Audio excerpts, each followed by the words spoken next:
My husband Brian is incredibly driven. His move from a regional branch to the headquarters where I work seems fueled by a fervent desire to ascend the corporate ladder and amass wealth. Initially, this ambition made me wary of him.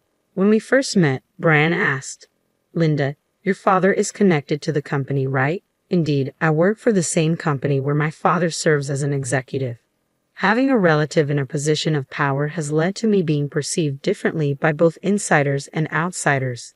However, time and again, I've proven my value through my skills and performance. Strangely, my assertive nature seems well suited for this environment. Despite my initial suspicions, Brian, with his charm and motivation, was a refreshing change from the typical office talkers. Collaborating with him was enjoyable. He was always proactive. Gradually, I found myself drawn to him. Brian proposed, declaring, "With you, Linda, I can give my all in both work and home. I believe we can make a great couple. Will you marry me?" My response was cautious. "Are you sure? I can become so absorbed in work that I may neglect you. We're both career-oriented, and our time at home may be less than conventional. But we trust each other, and we enjoy our moments together." Despite our reservations, we were happy.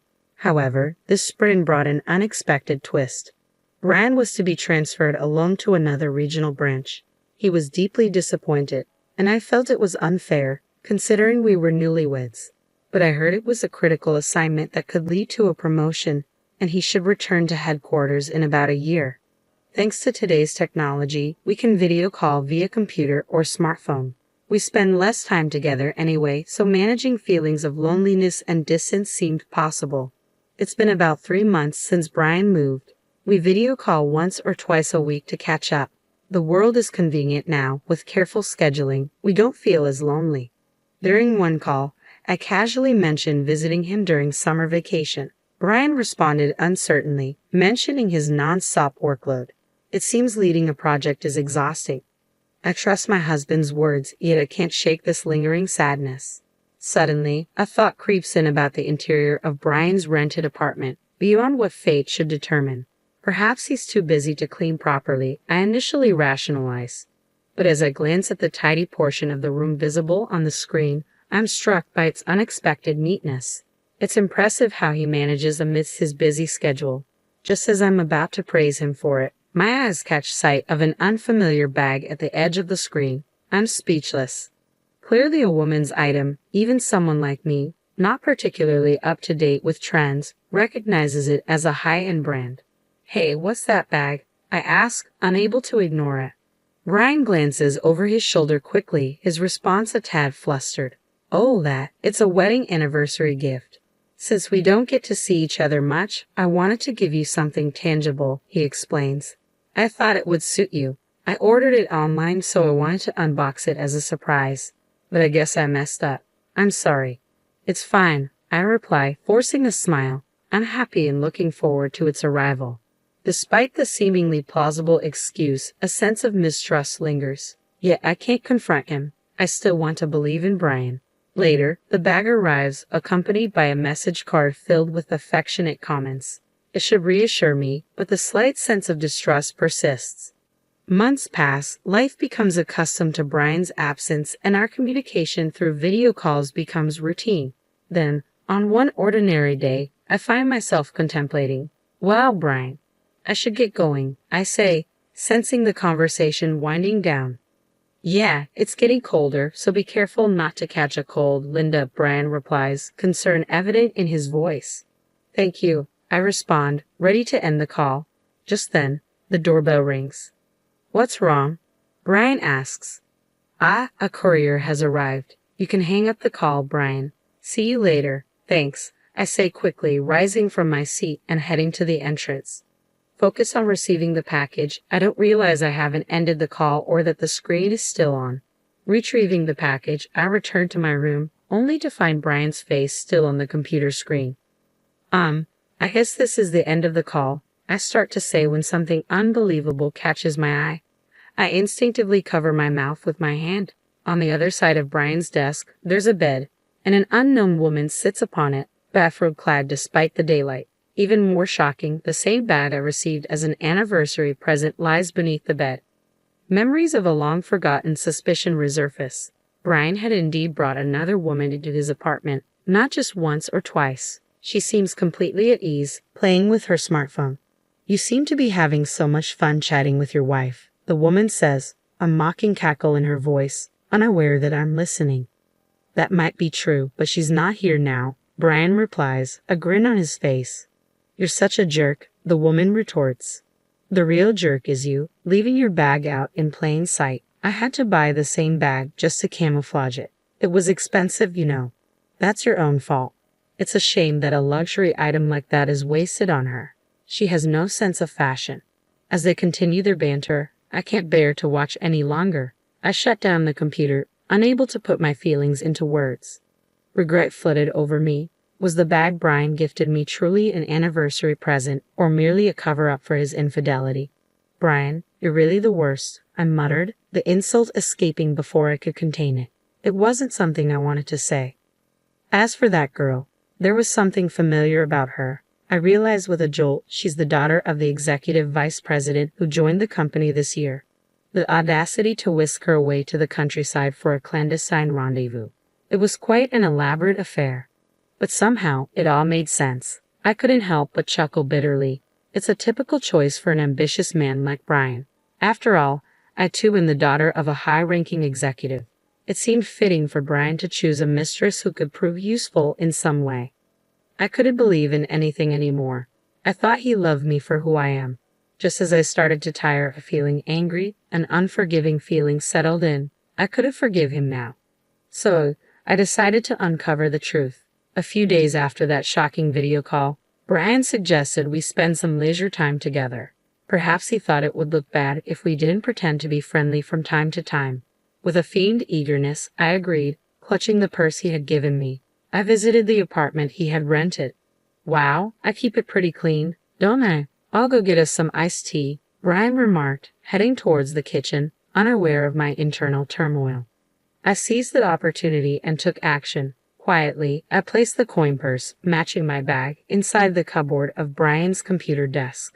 Unbeknownst to him, the coin purse contained a bug, an advanced model with exceptional battery life. It would capture sounds for several days without leaving any evidence. I assumed Brian might notice it eventually, but with his mistress owning the same model, distinguishing ownership could be tricky. Nonetheless, if he did notice, I would need to find another approach. If not, it would be a win for me. Excitement brewed within me as I anticipated the information I could gather. When the battery was close to dying, I planned to call Brian to confirm, pretending to have misplaced the coin purse. I seem to have lost the coin purse you gave me. Do you have it over there by any chance? I would inquire. Oh yeah, it was wedged in the drawer of my desk. You're so clumsy, Brian would likely respond, oblivious to the bug's presence. From his casual reply, I inferred that he hadn't opened it. Requesting its return would ensure it was back in my hands within days. Nervously, I played back the audio, and there it was, clear as day. Brian and the executive's daughter engaging in an illicit affair, their voices intimate. Armed with this evidence, I hired a private investigator to delve deeper. What he uncovered shocked me. Brian wasn't just involved with the executive's daughter, he had numerous affairs. Daughters of board members and department heads were among them. As for me, I began to see sides of Brian I never knew existed. Listening to his colleagues reveal his recent struggles with performance and increasing stress. It seemed his focus had shifted from work to networking, realizing his efforts alone were no longer sufficient. I genuinely feel sorry for him. Failing to perform at work can be a bitter pill to swallow. However, his professional struggles have nothing to do with his betrayal of me and his affairs with other women. Furthermore, it appears he's using these women as stepping stones to advance his career. It's despicable behavior, both personally and professionally. As I delved deeper into my investigation, my feelings for Brian quickly cooled, replaced by a growing sense of vengeance. He wounded my pride deeply. Brian's work assignment away from home ended sooner than expected. Less than a year later, he returned home, and to celebrate his return, I arranged a party with both our parents, complete with a lavish feast delivered to our door. The atmosphere was jovial with lively music playing and just family around. Then the music's vibe changed and I heard my own voice echoing from the speakers. Brian's conversations with the executive's daughter, syncs to the music player, filled the house. Brian turned pale, confused, and flustered. "What's this, Linda?" he stammered. I had already briefed my parents about the situation, but Brian's parents were in a state of panic upon hearing their son's voice intertwined with a woman's they didn't recognize. They confronted him, demanding answers. "Ryan, what's the meaning of this? Surely, you're not cheating on Linda," they pressed, their voices laced with concern. I played the audio recordings of Brian's conversations with the other woman, obtained with the help of the investigator. Finally, Brian realized that I knew about his affairs. "Linda, you knew everything, didn't you?" He trembled, turning to me with a question, his face pale. Despite his fear, I smiled. "Why not consider marrying the CEO's daughter next? That'll land you the CEO position in a snap," I suggested, a bitter edge to my tone. Brian's face fell, his despair evident. "You also prefer a successful man on the fast track to promotion, right?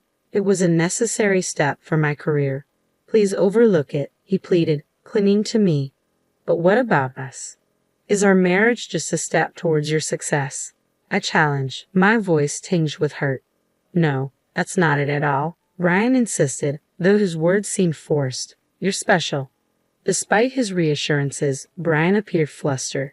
My father stepped in, his gaze piercing. "Brian, did you approach my daughter to take advantage of my position? Tell us the truth." Brian hesitated before confessing. "Initially, it was about getting ahead. Even though other women were merely tools for my advancement, I am truly serious about Linda. I promise I won't cheat again. Please forgive me this time. I want a chance to make it right." It was difficult to discern if he was lying or telling the truth. After such blatant infidelity, even when he claimed I was special, trust was hard to come by. "It's not my place to decide," my father continued. "It's up to Linda. But I can't accept you as my son-in-law. I despise you." Even Brian's own parents, doubtful of their son's honesty, expressed their disappointment. "We want to believe in you, but it's hard to believe that Linda is truly special to you," they admitted. My father's words stung, but it was clear that the disbelief of Brian's own parents hurt him the most. Despite their opinions, the decision to trust Brian or not was mine alone. In the end, I chose honesty about my feelings. I can't trust a man who has repeatedly lied to me, deceived me, and even ridiculed me with another woman. While I value my work and appreciate professional success, I've always aimed to achieve it on my own merits. I would never stoop so low as to use someone else for my own gain. But I'm telling you that you're different. Why are you abandoning me? We're married, aren't we? If you truly cherished me, why would you give me the same handbag that you gave to the woman you're having an affair with? And on our anniversary of all times, I confronted Brian, my frustration boiling over. "Stop making a fool of me. I don't want to share a family with a lazy man who depends on others to get ahead. I want a divorce." With those words, it seemed Brian had given up. His shoulders drooped, and he began to sniffle out of frustration. He had just lost his most convenient stepping stone for his career, and it served him right. Exhausted, Brian was taken home by his parents, and it was unlikely he would ever return to our home. True to my word, I followed through with the divorce. After exposing Brian's wrongdoings to all the women involved, he was sued not only by me but also by all the women he had affairs with. Unable to pay all the settlement money, he was forced to sell all his properties and even had to take on debt. Brian would likely lose his freedom for a while, paying back his debt. He voluntarily resigned from his company, but in reality, he was practically fired. Once the rumors of his actions reached the higher-ups, it was inevitable they would be furious. With rumors spreading around the office, he probably felt uncomfortable as well. Currently, he's working in a small factory, diligently paying back his debt. His parents came to apologize and told me about his situation.